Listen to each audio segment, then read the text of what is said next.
Music action জীবন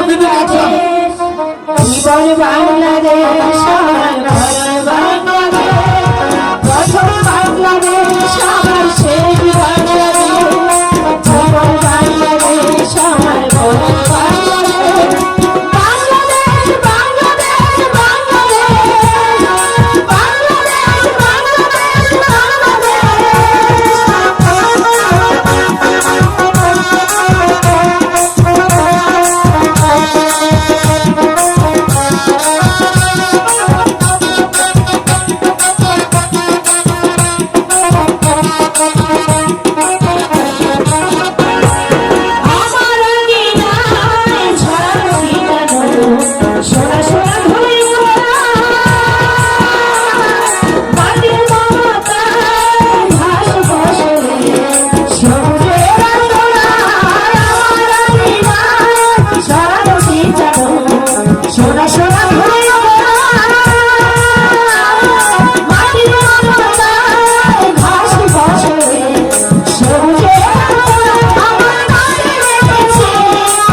বাংলাদেশ বাংলাদেশ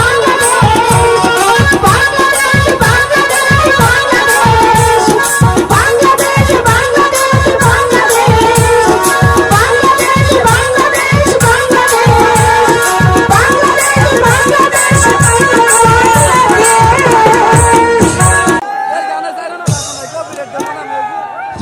চম্পা সাথে আছে জবা খালা, তাই দেখে এলাকার ছেলে মেয়েরা উতালা হয়েছে মায়ের চোখে জল নাটক দেখবে বলে। সকলকে জানাই সাধু সম্ভাষণ।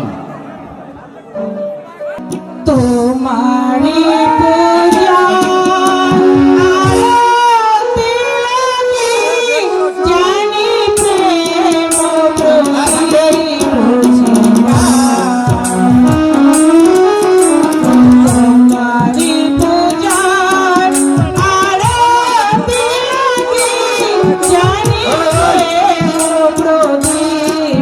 শিখা সবাই বাইকে দেবো, সবাই বাইকে দেবো, কিন্তু বিশ্রাম দিলে সবাই বাইকে দেবো। বিশ্রাম দিলে সবাই বাইকে দেবো, সবাই ভাই ভাই দেবতা তব হৃদয় মাঝে সবাই বাইকে দেবো, সবাই সঙ্গমনে হে দেবতা তব হৃদয় মাঝে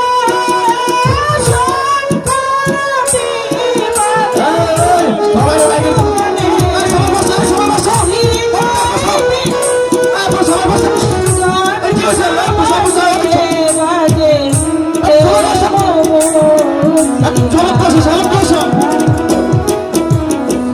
তোমারি পূজা তোমারি পূজা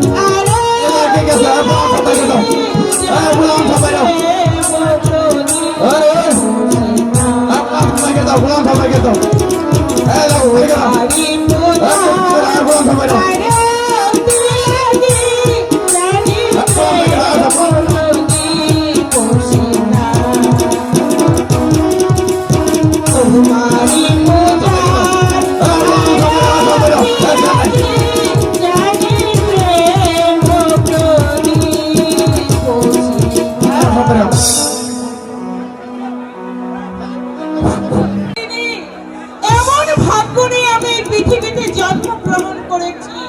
আর কোনো এসব কথায় মনে বলে কি লাভ?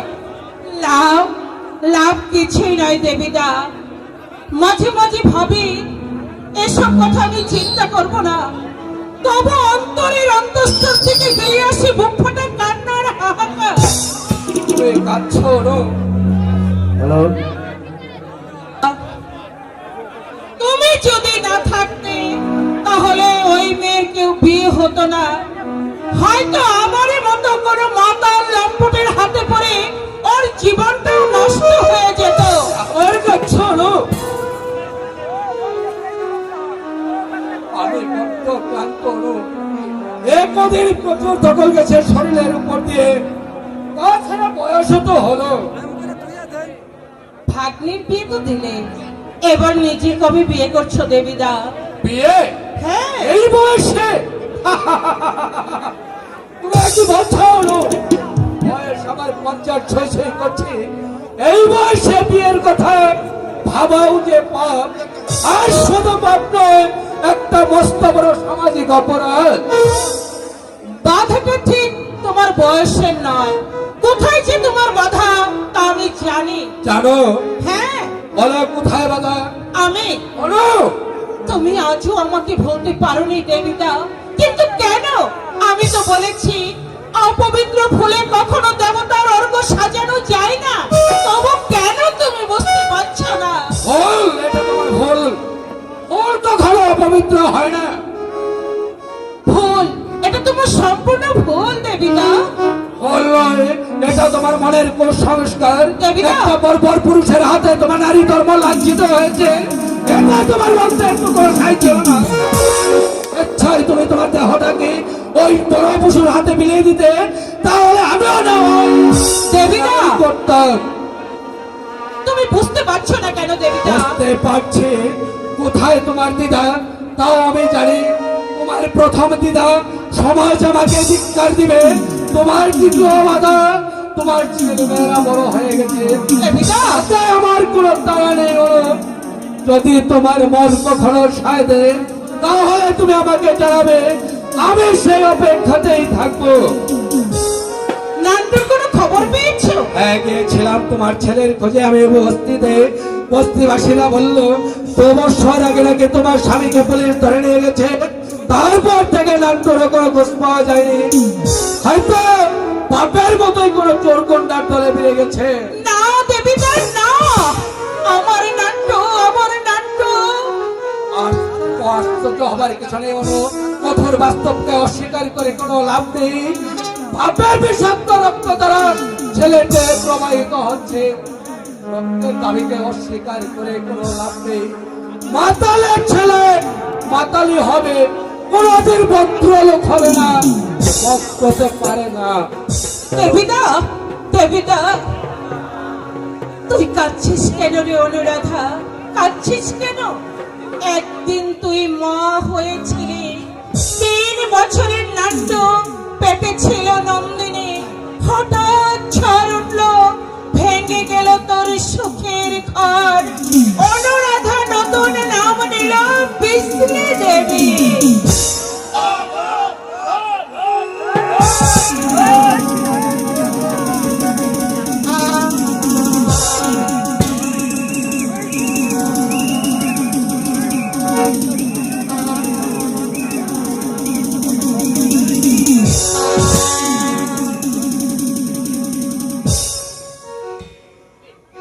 কে কে তুমি?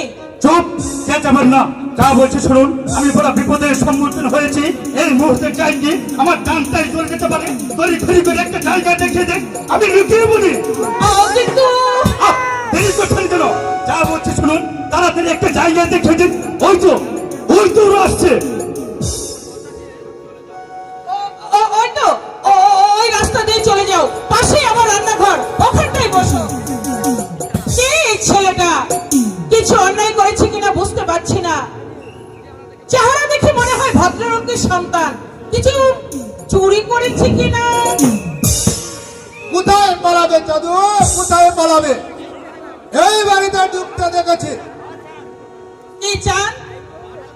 মার দিতে পারবে?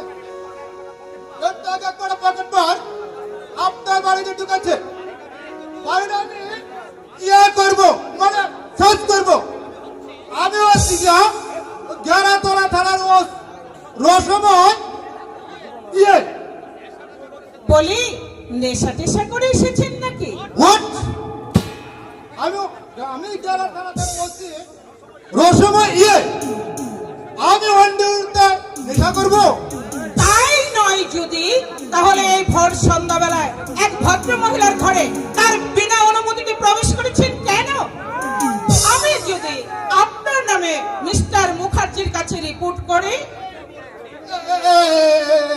মরেছি।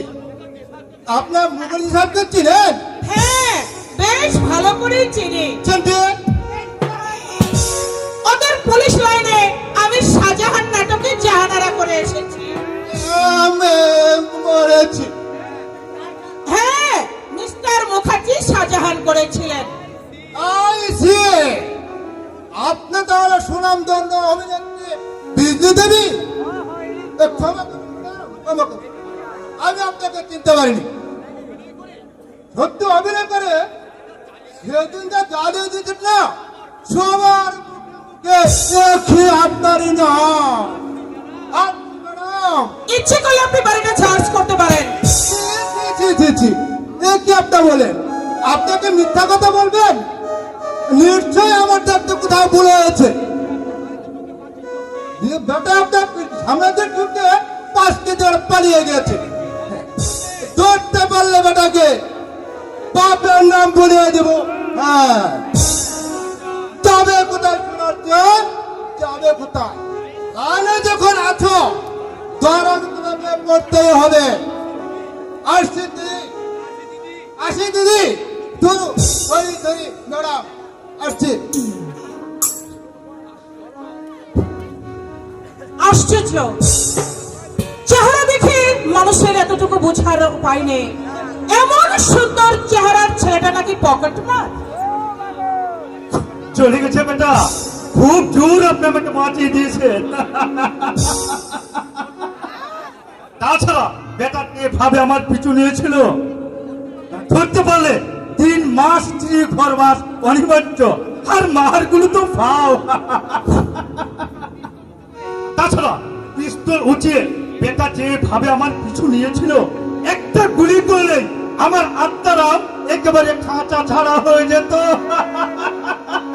কি নাম তোমার? প্রদীপ। প্রদীপ? দলহীন প্রদীপ। বাবা বেটা সত্যি রসবোধ আছে। এক কানা ছেলের নাম লিখেছে পদ্মলোচন। মানেই তোমার? আরে ধর, মা থাকলে কি এই দশা হতো আমার? আমি মানুষ হয়েছি ওই বস্তির ছেলেদের সঙ্গে, ওখানে থেকে আমি লেখাপড়া শিখেছি। একদিন কলেজ থেকে ফিরে এসে চলি, বাবাকে পুলিশ ধরে নিয়ে গেছে। সেই দিন থেকে আমি বেরিয়ে পড়লাম পেটের ধান্দায়। প্রদীপ! হয়ে গেলাম পকেটমার। প্রদীপ, তুমি হাসছো? হাসতে তোমার লজ্জা করে না? চেহারা দেখে তো মনে হচ্ছে ভদ্রলোকের ছেলে। কলেজেও পড়ছো বলছো, পকেট মারতে, ছিনতাই করতে তোমার বিবেকে বাঁধে না?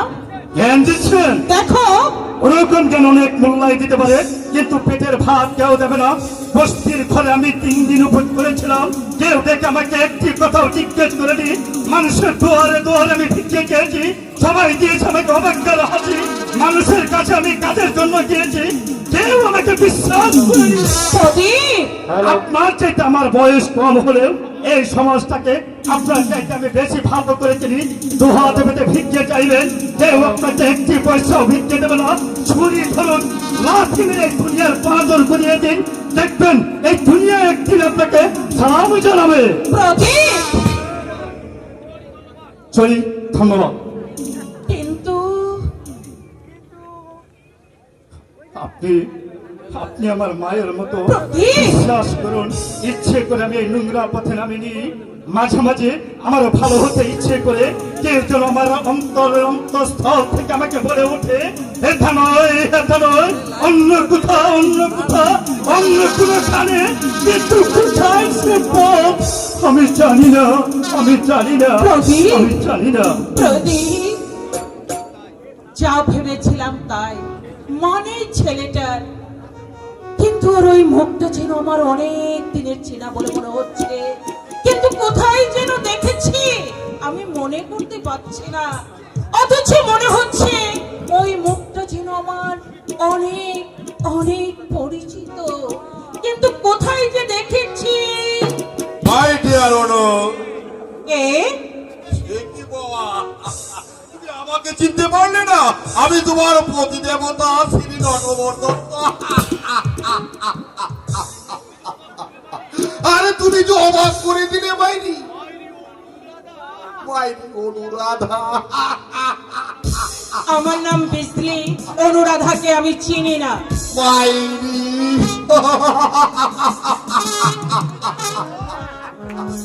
কত রঙ্গই তুমি জানো রে বাবা। কখনো তুমি ভারতেশ্বরী সুলতানা রাজিয়া, কখনো সম্রাট নন্দিনী সুলতানা, আবার কখনো মীরাবাই, আবার কখনো বিজলি আসমানের তারা। তোমার রূপের অঙ্গ নেই রে বাবা। কি জন্য এসেছো? আরে বলছি বাবা, বলছি খিদে লেগেছে, যদি সন্দেশ টন্দেশ থাকে। নেই, আর থাকলেও আমি তোমাকে দিতাম না। আহ, কি যে বড় মাইরি, মেজাজটা একেবারে খাট্টা হয়। 3 বছর বাদে জেল থেকে ছাড়া পেল, ভাবলাম প্রিয়জনের সান্নিধ্যে মনটাকে একটু চাঙা। আমি তোমার প্রিয়জন নই। বাট আজ নও, একদিন তো ছিলে। একদিন তোমার হাতে হাতে রেখে বলেছিলাম, তং হৃদয়ং মম তদিতং হৃদয়ং তব। সেটা আমার জন্য একটা দুর্ভাগ্য। মাইরি অনুরাধা, তুমি এমন চেটান চেটান কথা বলো না, এটা সেকেবারে কুটা হয়ে যায়। দেহটার বইছে না, হ্যাঁ একটু আরাম করে বসা যাক। না, ওই আসনটাই তুমি বসবে না। ও, তোমার এই আসন বুঝি অপবিত্র হয়ে যাবে? সতী সাবিত্রী, তুমি স্বেচ্ছায় চলে না গেলে পুলিশ ডাকতে আমি বাধ্য হব। তুমি সে এমন বেরোসি কেন?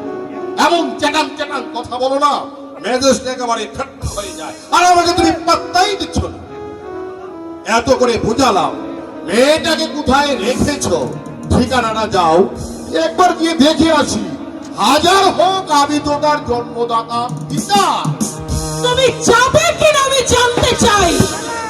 অনেক অনেক তুমি জ্বালিয়েছো আমায়, আর আমি সহ্য করব না।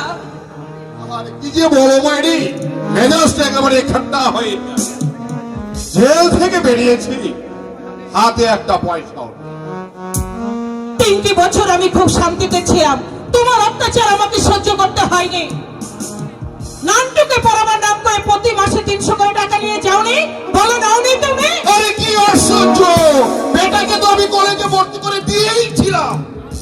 আজ জেল থেকে ছাড়া পেয়ে বস্তিতে গিয়ে দেখি ওখান থেকে পালিয়েছে হারামজাদা। আমি না হয় জেলে গেছি, তুই কোনো রকমে 3-4টা বছর চালিয়ে নিতে পারলি না? হ্যাঁ, কত দিতে হবে? এই আপাতত 1000 টাকা দিবে।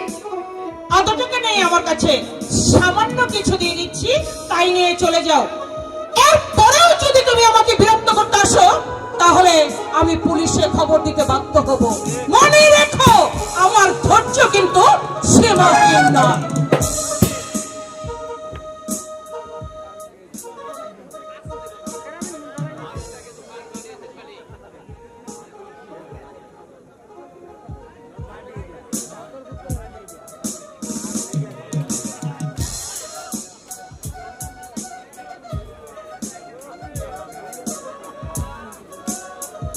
বাড়িটা কিন্তু বেশ ভালো সাজিয়েছে বাড়ি।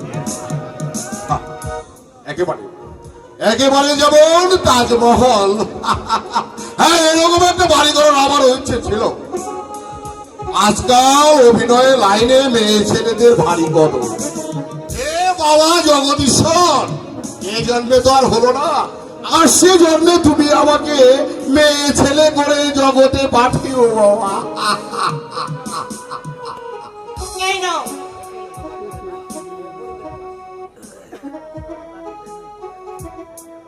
আর কোনদিন তুমি আমার বাড়িতে আসবে না, তাহলে কিন্তু আমি অনর্থবাদ হব। আরে এ মেয়েটাকে কোথায় রেখেছো?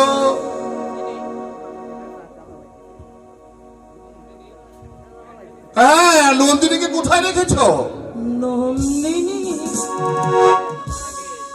আমি জেলে যাওয়ার আগে অনেক করে জেনেছি নন্দিনীকে তুমি কলেজ হোস্টেলে রেখেছো। আমি তোমাকে সাবধান করে দিচ্ছি, নন্দিনীর জীবনে যদি ঝড় তুলতে চাও, তাহলে তোমাকে আমি কুকুরের মতো করে গুলি করে মারবো। অনেক অনেক জ্বালিয়েছো তুমি আমাকে, আমার জীবনটাকে তুমি হাহাকারে ভরিয়ে দিয়েছো। আবার যদি আমার মেয়ে নন্দিনীর জীবনে ঝড় তুলতে চাও, তাহলে তোমাকে আমি কুকুরের মতো গুলি করে মারবো। কথাটা মনে থাকে যেন।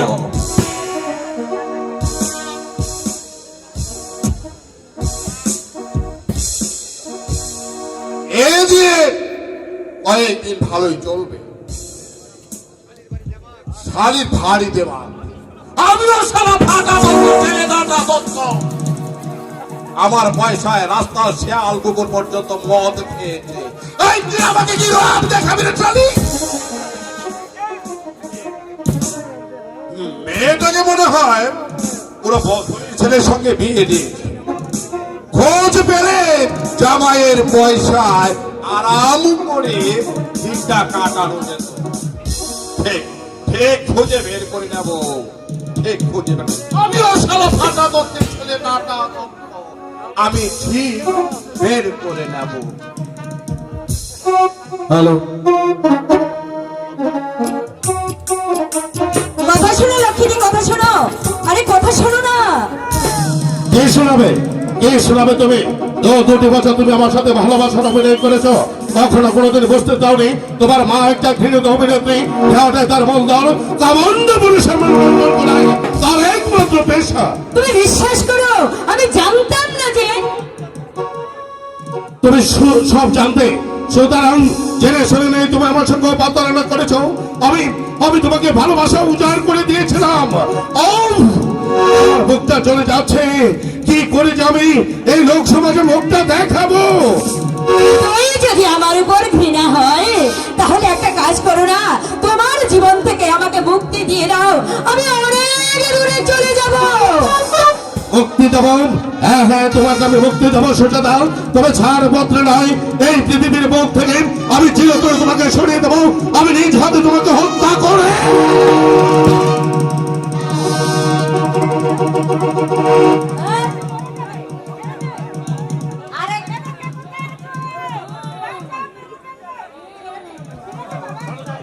যাও এখান থেকে। তোমার কথায় কান দেবার আমার সময় নেই। আমি ওকে খুন করবো।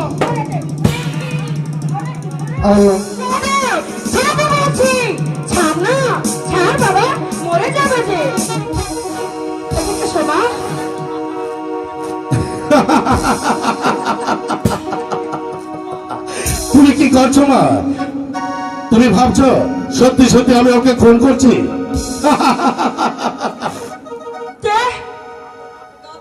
তবে আমরা যে নাটকের মহড়াতে ছিলাম মা। নাটক? হ্যাঁ মা।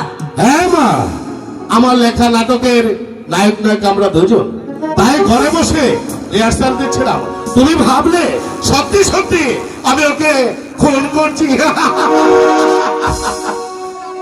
কে জানে বাবা,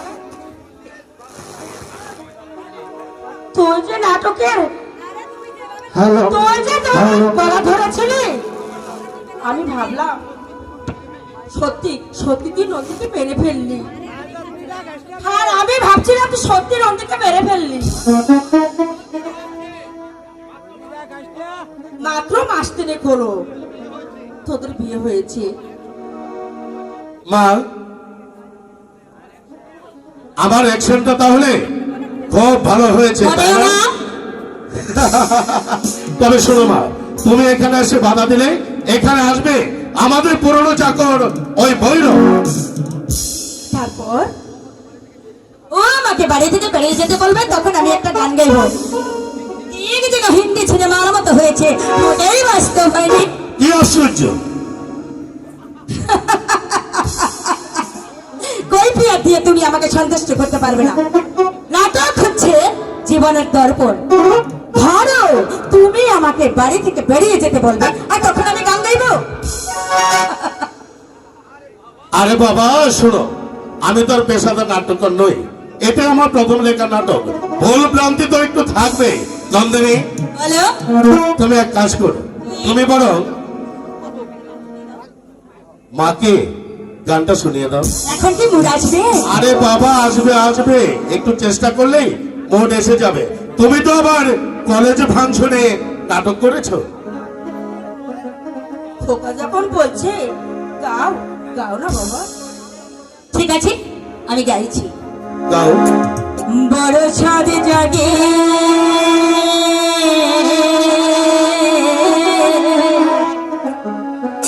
একবার তোমায় দেখিনি, কতকাল দেখিনি তোমায়, একবার তোমায় দেখিনি। স্মৃতি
মা, নন্দিনী গান তোমার কেমন লাগলো?